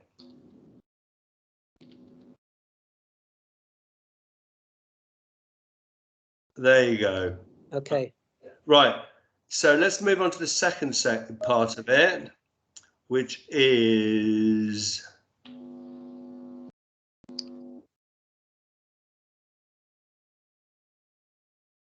are there any dependencies? So are there any new dependencies because we're including detection? I think probably not. Tina. Just tell me again what you refer to as dependencies in terms of are any alarms having an impact on anything else? Yeah. Is there I mean, obviously we've got power backup. Our gateway stuff's in there. That's about a certain kind, like for data encryption. So is there anything that we need to add in there now that we're including detection? No. No? I mean, do you have, I'm just trying to think here, because I know if you have a firefighting lift, you then have, generally you have a generator that serves the firefighting lift. So it's sort of second stage. We've got power backup in there. Power backup, yeah, that's fine. No. Okay, let's go down to 1A then quickly, just right, what risks does a fire alarm detection system, we'll change the titles in all of these, obviously, mitigate? Presumably that would be about the same, wouldn't it? I would have thought so. Yeah. 1B, what risks are fire alarm systems and detection systems themselves susceptible? So we've got their painting over smoke detectors, for example. Yeah. Are there other things that you're aware of that would impact on a detector being able to perform, Tina? Vandalism, I think we've got, haven't we? Got that in. We haven't got the detector being removed, have we? That's a really good point. Yeah. We haven't got that. We haven't got detector removed in there, have we? Just unclicked or whatever. Yeah. And the other one, of course, is changing the way the building's used, or moving a large piece of furniture, so that the smoke change of locale. No. What change of use? Can you clarify that, Andy? Well, let's say you're an owner of a house of multiple occupation, and you've got a large-ish room, and you decide to put a wall down the middle of it to just let it as 2 rooms. Yeah. If the smoke detectors, I have actually seen a smoke detector with a cutout round it where the wall had been added afterwards. That would mean that, and I've seen smoke detectors physically removed because they decided to change the room. Now, obviously, that's not going to happen in your big. Well, it shouldn't happen in your pucker properties, but it does happen at the low end in the HMOs. I don't know about the low end. It happens all over. Oh right, okay. Just change of use. The zoning of stuff as well.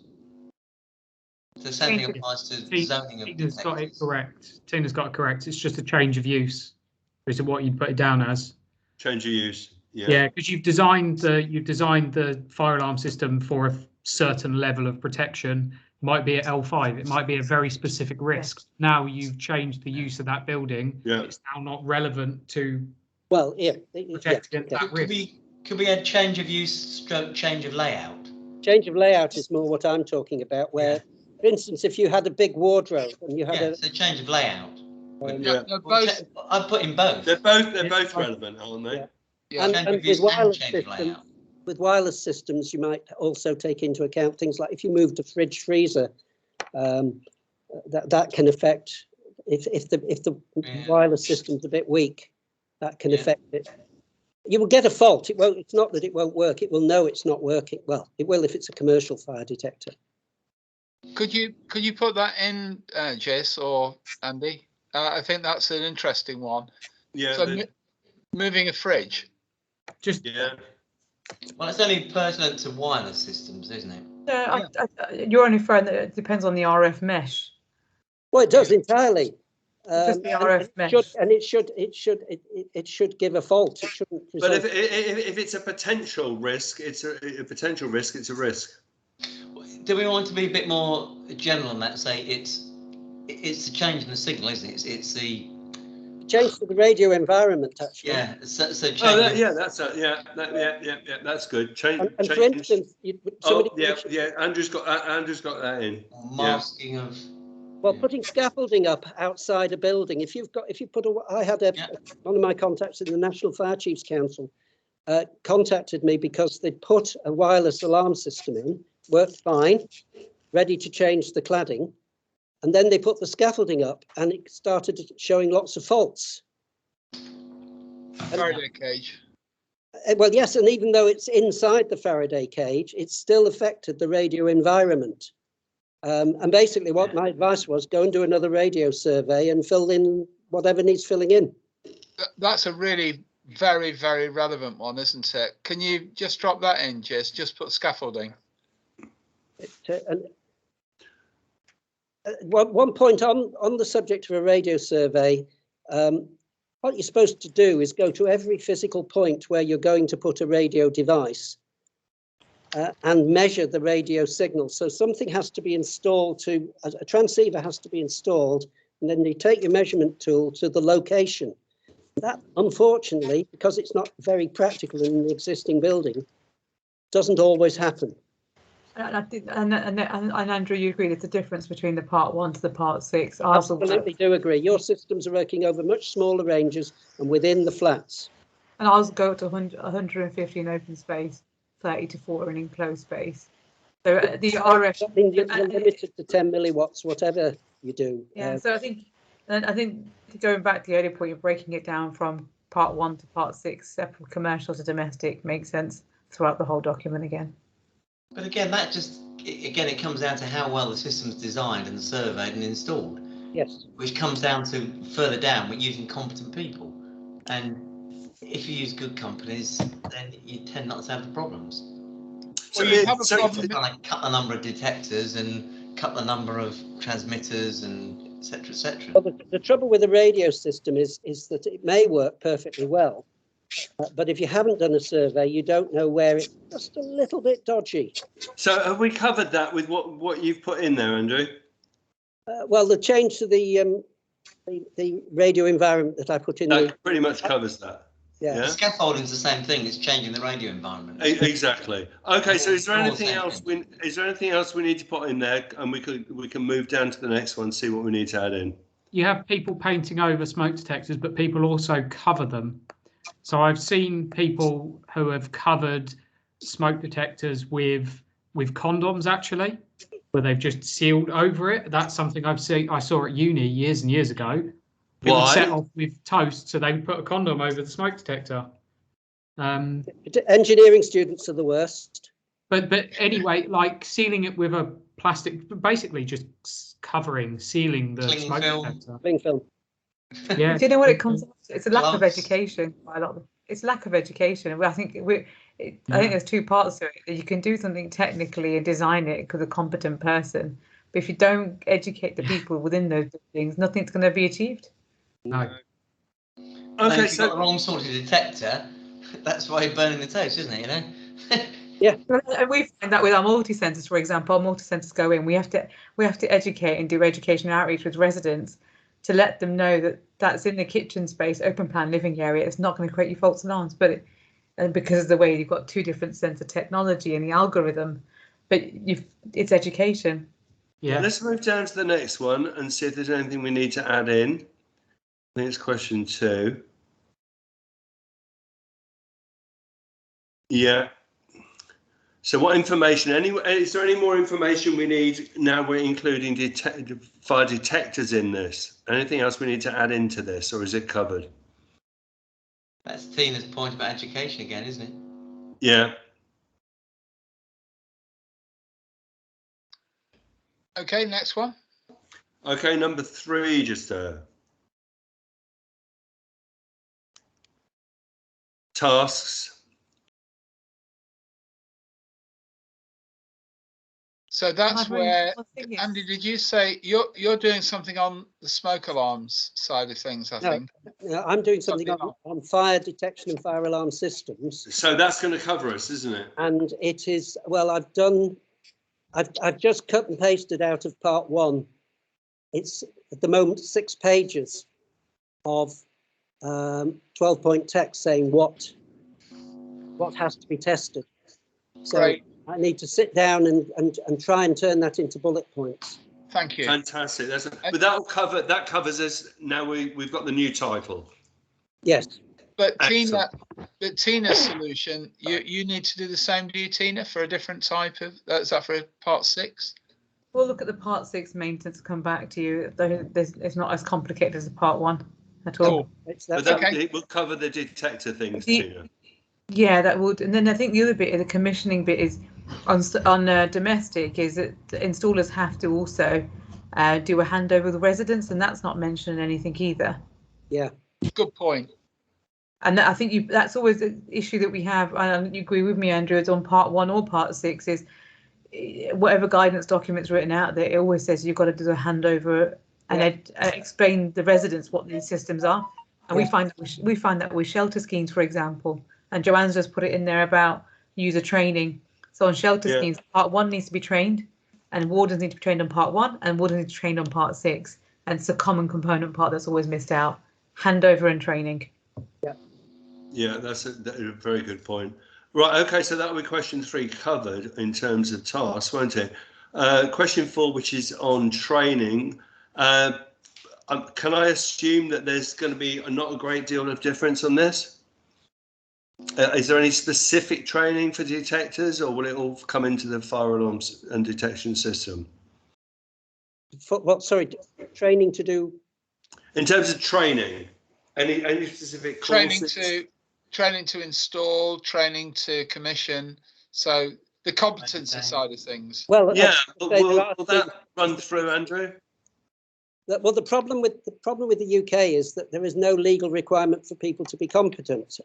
However, if they need to be competent from a contractual point of view, BAFE SP 203 does that. That covers that. So we're covered for our new title. And basically, they go line by line through the standard and assess people's competence. Yeah. And charge money for it. Sorry. The other is the buildings. I don't know whether this is relevant, but worth considering is the building safety management competency level. There's one part on the of the role of the contractor and installer, but there's also the building safety manager role. Having a set of level of competencies has not been brought into this yet. That's a very good point. Yeah. Could you write that in put that in the chat for me, Tina? Would you mind? Because that's something we've not actually gone into in any detail. I don't know whether there's any training, Luke or Pauline or whoever on the owner side of things. Do you know if there is any visibility of that? Is anybody doing that type of training? I imagine they are. There is. I think there are a few firms out there. The person you may want to follow up on is Sarah Stephen Jones has been involved with that quite a lot. Yes. Okay. I know Sarah well. He's sitting on quite a few of the working groups in terms of that competency as well. Yeah. Good. I think at the moment we're still in the process of hiring and looking into building safety managers, because it's not complete legislation, is it? It's not a requirement at the moment. So we still don't know exactly what it's going to mean, a building safety manager. There's a lot of out there at the moment, but it's not finished. Sure. Yeah. Work in progress. Okay, so question 5, which is the change management, which really shouldn't be any different, I don't think, should it? I think we've covered that. I think so, yeah. Well, it was a close run thing, but with 2 minutes to spare, we did it. Excellent, well done. That's interesting. Who's provided the graphic? Oh, so I shoved that across earlier on. This was to say that when you think about it logically, all of this stuff is linked to performance. Yeah. I didn't put a fire alarm in there, to be honest with you, not because I'm neglecting fire alarms. You know, I don't want to say they're not important because they are. It's, to be honest with you, the biggest problem we have at the moment is because MEP consultants can't, they write a document that says we're doing a tunnel and you're using all the right standards, but you go in the document, it's all the old standards. It's just like, you need the specialist involved early for those subjects because rules are all linked. And, sure. That's fine. That was all it. I've got loads of graphics and stuff, George. I can send some other stuff for you if you need it. I've got loads. Cool. George, just one last point. A lot of conversations been had in the sector about MMC, modern methods of construction, and there's slight and 8-stage REBA being obviously added on for covering MMC as well. I don't know if you've covered any of that into here as well. We've got actually a work stream in BIM for housing specifically on MMC. But I think what you're saying, Tina, is that it would be different with MMC. Is that right? Yes, because that's different training, different requirements very early on. Yeah. We're finding quite a lot of that already. Yeah, it'd be interesting to have a catch up with you on that separately because we've got a big MMC project with Laing O'Rourke at the moment, which is I could do with your input on that. Yeah, that's fine, George. Give us a shout. Good. Well, can I just say thank you to everybody, Richard? Do you mind? No, you go ahead. I'm really pleased again with the quality and the input from this. We found this with the sprinkler teams this morning, where we got people like Paul and a guy called Alan Brinson from the sprinkler industry, and I think having you as experts all collaborating, because actually you don't all agree with each other, you challenge each other, and actually out of that I think we get tremendous value, and really what we're trying to do is do this on an ongoing basis. We don't believe that we can stop this now. What we want to do is to try and take your various different inputs and put it into an environment that can then be kept up to date, consumed very easily. And one of the things that we'll be letting you know about is a site on BIM for housing called Black Box. And the idea of Black Box is it becomes a learning environment for people to basically post up things that they come across, things that they experience, even things that they make mistakes on that could become engineered out if people recognize there's a problem. We're taking the analogy from the airline industry, where they actually use black box thinking to try and make the whole process safer. And pilots, for example, as long as they report a near miss within 14 days, they're absolved of responsibility. And that's where we want to get to, really, rather than have everybody sort of burying mistakes that they make, and then that increases problems. So I hope you're on board with that, and we can go forward with it. George, can I ask a quick question? Are you looking at anything in terms of the decarbonisation and fire agenda are all working very closely together in passive housing? Is there anything you're doing around that as well? Yes, most definitely. And in fact, I had a meeting this morning with the director of the BRE, who was running something called the Building Materials Bank program, which she's no longer at BRE, but that's exactly what we're doing. We're looking at decarbonisation. We've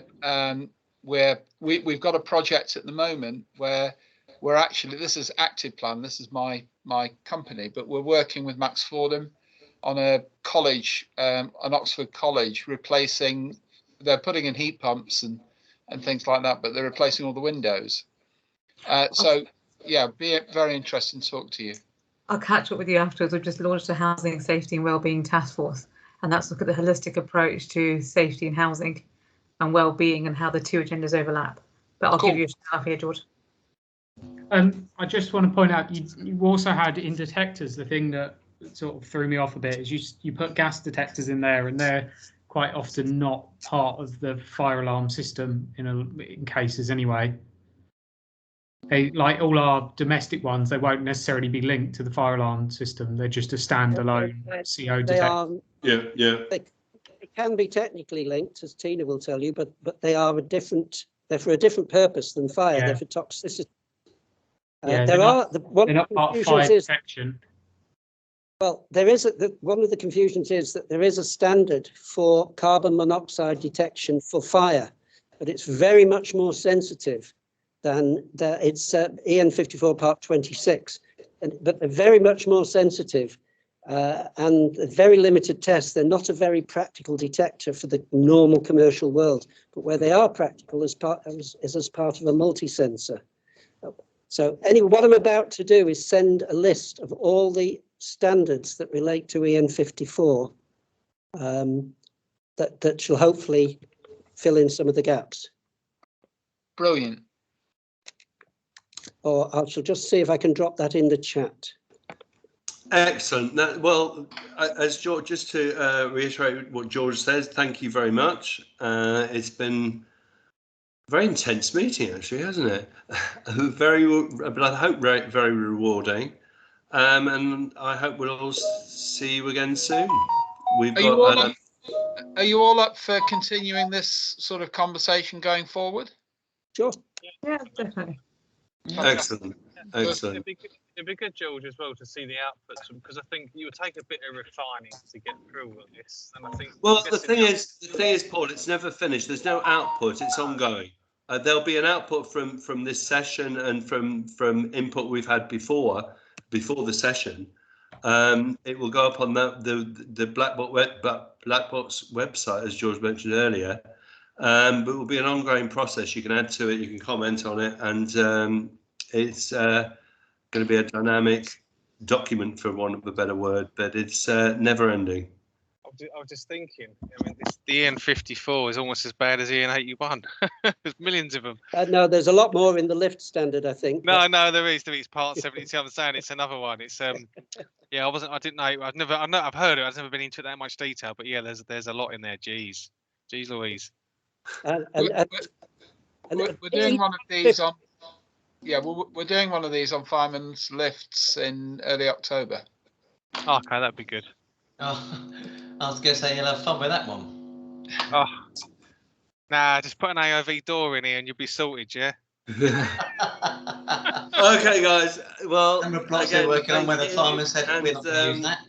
We'll see you soon. Thank you. Okay. Thank you. Nice to meet you, everyone. See you soon. Cheers, Andrew. Bye. Cheers, Tina. Cheers. Bye. Take care. Bye. Bye.